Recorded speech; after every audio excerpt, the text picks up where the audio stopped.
Now, from WYDC TV, this is Big Fox News at 10.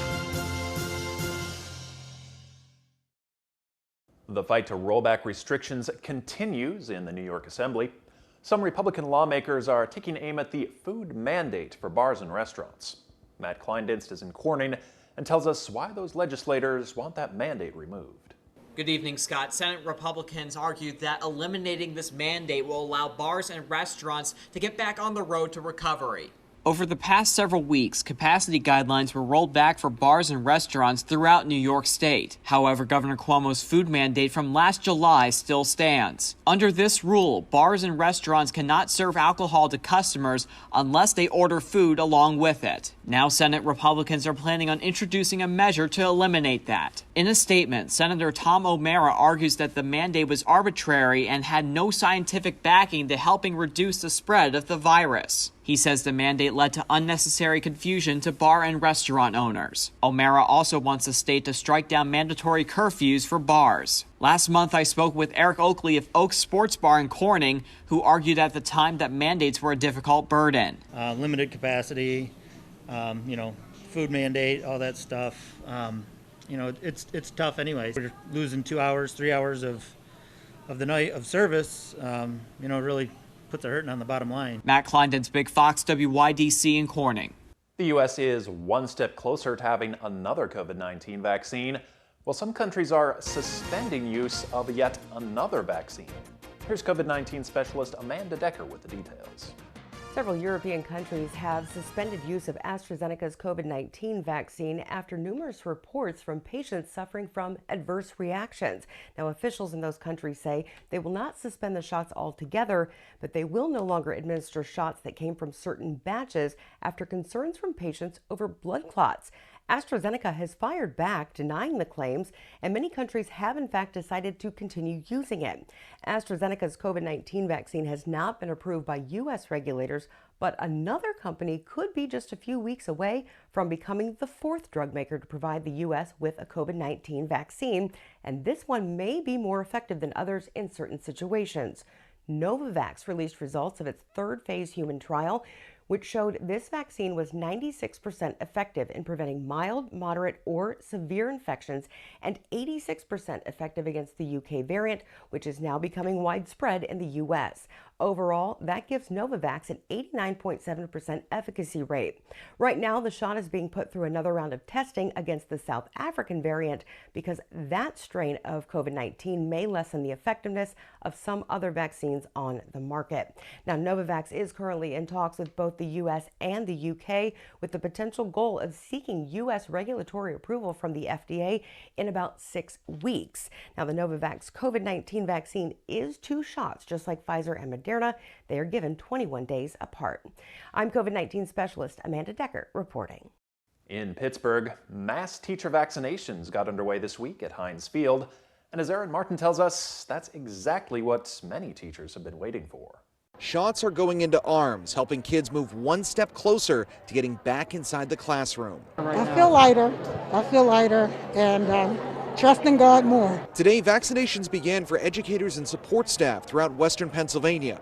At Heinz Field, a partnership between the Steelers, Giant Eagle, and Pittsburgh Public Schools means 1,400 people now have their first dose of the Pfizer vaccine. And so they reached out to us and said, hey, we have this opportunity, can we work on it? And so they gave us parameters, the team got to work, we made it happen. We had a quick turnaround, but it's going well. Another 1,500 from PPS received the Johnson & Johnson vaccine at Obama Academy in East Liberty. By the end of the day, more than 1/3 of the city's educators and support staff will at least be partially vaccinated. That means the world to Arsenal Middle School social worker Monica Tillman, who needs to be at her best personally and professionally. It's a relief for me because everyone knows how concerned I've been. I am a caregiver for an elderly parent, and so I want to make sure that I'm at my best strength. The turnout was so strong, a second day won't be needed. Giant Eagle says instead tomorrow they'll vaccinate 1,600 people in Phase 1A, with a plan to vaccinate more educators throughout Western Pennsylvania next week. And bringing the teachers in so that we can get the kids back to school. It's a great event and a watershed event for all of us. The first day of spring is now a little more than a week away, but President Joe Biden is already eyeing some summer fun. He says Americans might be able to meet in small groups by then. But as Britt Conway reports, health experts, including his own, are quick to throw in a few caveats. Could we have independence from most COVID-19 restrictions this summer? By July the 4th, there's a good chance you, your families and friends will be able to get together and have a cookout and a barbecue. But don't send out those invites just yet. President Joe Biden and his team say we can't have our fun this summer if we don't follow health guidelines this spring. He also says all adults should be eligible for a vaccine by May, and Americans need to roll up those sleeves. We are in a race against the variants. Even still, some areas are easing restrictions. Maryland is opening restaurants and stores to full capacity today. And next week, Los Angeles will open gyms and movie theaters. Researchers at the University of Washington forecast almost 600,000 deaths by July if behaviors stay the same. Dr. Anthony Fauci says new cases are rolling in at some 60,000 a day. That is unacceptably high. That is risky for triggering another surge. Another concern moving forward is the long-term health problems COVID survivors might face. Just one more reason. We need everyone to get vaccinated. We need everyone to keep washing their hands, stay socially distanced, and keep wearing the mask. Otherwise, we can put away our beach towels and expect new restrictions. I'm Britt Conway reporting. A new study contradicts the notion that teens and younger adults are less likely to get COVID than older adults. In fact, it suggests they are actually more likely to become infected.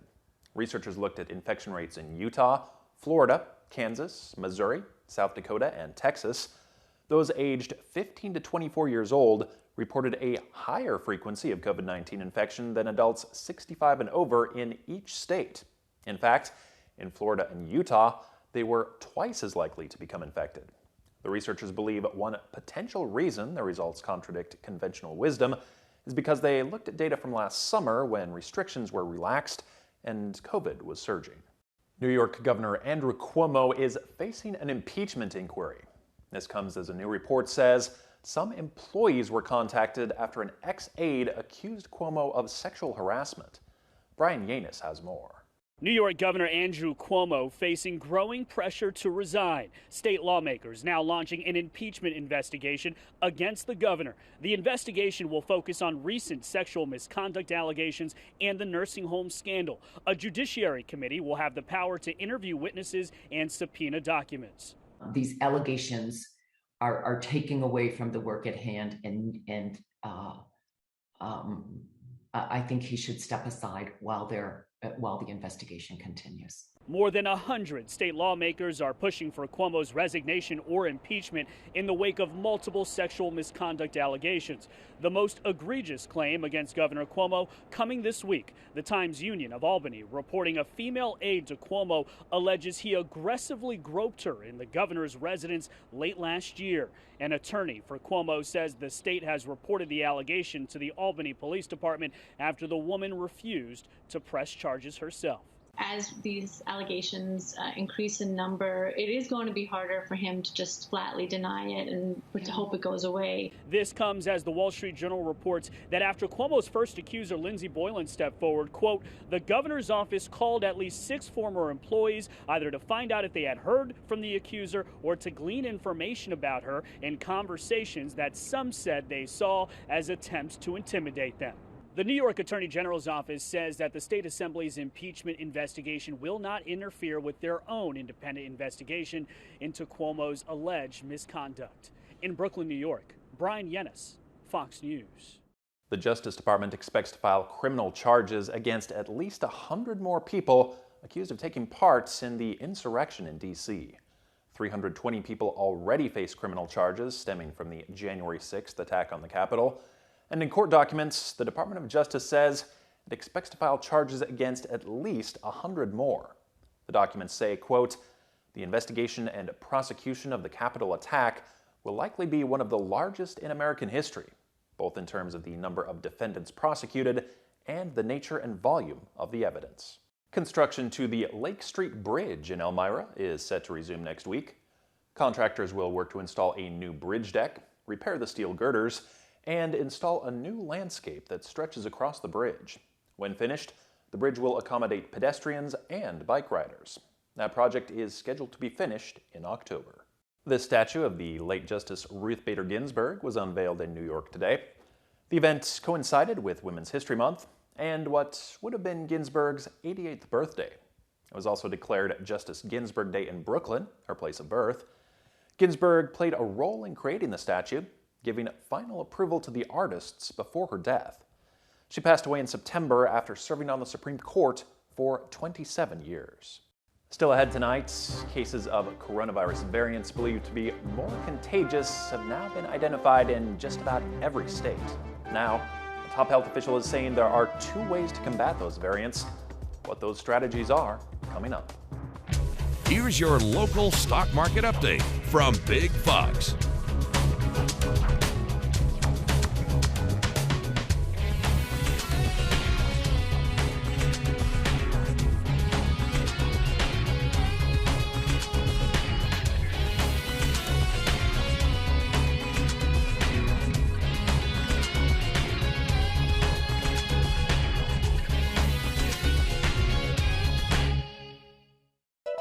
Now, your Twin Tiers forecast from Big Fox. Your Big Fox forecast is brought to you by William Mattar. Good evening, everyone. I'm meteorologist Kim Walker with your weather update. It was definitely a cooler day today, but we can't really complain with highs around 60 degrees today. So it still was above normal. It is about 8 degrees cooler in Elmira than yesterday, 10 degrees cooler in Corning. Watkins Glen reporting about 12 degrees cooler than yesterday. Winds have been coming in from the west-northwest behind a cold front that moved in.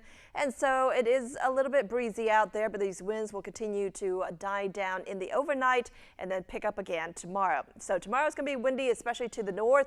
But for our area, I'm going to just call it breezy. It's not going to be advisory criteria or anything like that, but we are going to enjoy some sunshine, and it is going to be chilly this weekend. In fact, temperatures will be a little bit closer to normal, starting off in the 20s, so below freezing for early Saturday morning, but then we do manage to get up into the mid-40s by the afternoon. That's aided by sunshine that will help to push those temperatures up, but then we cool back down to around 38 degrees by 6 o'clock. But the good news is we are going to enjoy some sunshine over the weekend. However, we have another storm system that will start to take shape and then move to the northeast by next week. It will bring the possibility of snow early next week, but as temperatures surge northward, that precipitation will be changing over to some rain. Tonight, we don't have to be worried about any precipitation, but it will be cold, dropping down to around 21 degrees in Elmira, Corning around 23 degrees. And then highs tomorrow, not too bad if you consider that our average highs are in the mid-40s right now. So it's going to be about 45 degrees in Elmira, 47 degrees in Corning, colder in Perkinsville at 39 degrees. But again, we are going to enjoy some sunshine. Plenty of dry conditions for your Sunday, a little bit cooler with highs around 44. Then it's going to be cold on Monday. Starting off in the teens, our high only around 37 degrees in the afternoon, increasing cloud cover during the day. This comes as another storm system approaches. Again, we do have the possibility of snow because temperatures will drop down into the 20s, but that will be switching over to rain if the moisture hangs out around during the day. Highs around 48 degrees, warming up to the 50s on Wednesday. Then another storm system comes our way, bringing the possibility of rain back for your Thursday. Colder air will start to settle in for the latter part of next week. Cloudy conditions for your Friday. There could be a few flurries as we start off the day, but our high will be around 41 degrees. Cases of coronavirus variants believed to be more contagious have now been identified in just about every U.S. state. And a top U.S. health official says there are 2 ways to combat these variants. Mandy Gaither has more in today's Health Minute. In the war on COVID-19, there are still plenty of questions, including how long vaccines last and do they work against the highly contagious coronavirus variants. While we are starting to see emerging evidence that the vaccines remain effective against circulating variants and that the risk of breakthrough infections in vaccinated persons and spreading the virus to others is low, we must be resolute in our efforts to fully answer these critical questions. All 3 companies with vaccines now authorized in the U.S. are working to make sure their product provides protection against the variants. This week, Moderna announced the first participants have received its modified COVID-19 vaccines designed as potential boosters. In the battle against the variants, 2 strategies are now being pursued in the U.S. Vaccinated people could get specific booster shots against each variant that crops up, or get a shot that offers protection against several variants. Here is the challenge. Are we going to chase each variant in an almost whack-a-mole way, or are we going to try and get a vaccine that has a good degree of cross protection against several and get the level of virus so low that we don't really have an outbreak proportion? And all that hinges on more Americans getting their COVID-19 vaccines. We ask for your participation by rolling up your sleeve when it is your turn to be vaccinated, and we ask for your leadership in helping others do both of the same. For Health Minute, I'm Mandy Gaither. The computer game Minecraft has become a backdrop for anthropology lessons in St. Paul, Minnesota, meaning instead of taking place in a classroom or a Zoom call, the learning is actually going on inside the game. John Lauritsen has the story. I'll transport us over there. If you're thinking about going back to school, this might be a little jarring if you've never been transported. Keep in mind that you may need a map for Professor Davies' digital anthropology class. There are lakes, mountains, giant trees, and it's always springtime. It's like a third location, and so my students are there and I'm here, and we can meet together in Minecraft. Using the game Minecraft to teach anthropology students is a bit of a social experiment, and it took some getting used to. Instead of gathering at the old Main or Drew Science Center for class, student avatars gather at the virtual versions of those buildings. Buildings they help make. So I may make a sort of small introductory lecture, give the students some things to discuss, and then say, go to a mountaintop and talk about it. And then they kind of fly up to a mountaintop and they sit there, and then they might build like a hut and sit in the hut and then talk about the work. Turning a play space into a classroom space is a way to still see each other when you can't be together. It allows us to be a bit more relaxed and creative in a space that we created. This is a fun way to learn. Yeah, it's really fun. It's a fun take on learning, and it always keeps me engaged. But the class is challenging in more ways than one. Some of you guys can do really cool tricks. I'm still trying to learn some of this stuff.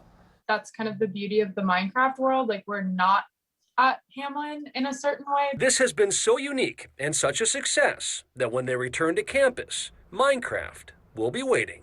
Minecraft would be a permanent addition to the class, but I also am really excited to be back in person. In California, one teacher fell on hard times during the pandemic, leading him to have to live out of his car. Now some of his former students have come together to help him get back on his feet. Nicole Comstock has that story. When Jose Villarruel opens the door to his 1997 Ford Thunderbird LX, he has to be very, very careful not to push it. I want to make sure the battery is good. He uses this device to test the battery because he relies on the car's electric to power his laptop. Mr. V, as he's affectionately known, is a substitute teacher and tutor, and he's been living in this car in Fontana for a long time. It's about 8 years, I think, since I started working for the district in 2013. Because he's a substitute, his hours were entirely cut in the early days of the pandemic. And like many other immigrants, he sacrificed a lot to provide for his family. I couldn't possibly support my family and extended family in Mexico and rent an apartment in here at the same time with the type of income that I can have. That's why. That's why he lives here. Like every day I'd go out to work, like around 5 in the morning, I'd see him, going through his trunk. And I just felt like the need to do something about it. So Mr. V's former student, Steven Nava, did something about it. He created a fundraising account and shared it on social media. The goal was to pretty much make $5,000, and here we are, like 6 times the amount we've made. Happy birthday to you. And today, on his 77th birthday, with a serenade from his former students. Happy birthday to you. Stephen presented Mr. V with a check for $27,000. Still haven't been able to digest the entire experience. It's extraordinary, totally unexpected. But Stephen says it's been an honor. We don't appreciate these teachers enough, and that's something that we should be doing. To help the man who helped mold so many students. I just want to say happy birthday, man. Thank you, and God bless. Good to see him again. Well, you made a big impact on them, that's for sure. Yeah, I had no idea. Reporting in Fontana, Nicole Comstock, KCAL 9 News. Perseverance is sending back the sound of wind from Mars. Take a listen.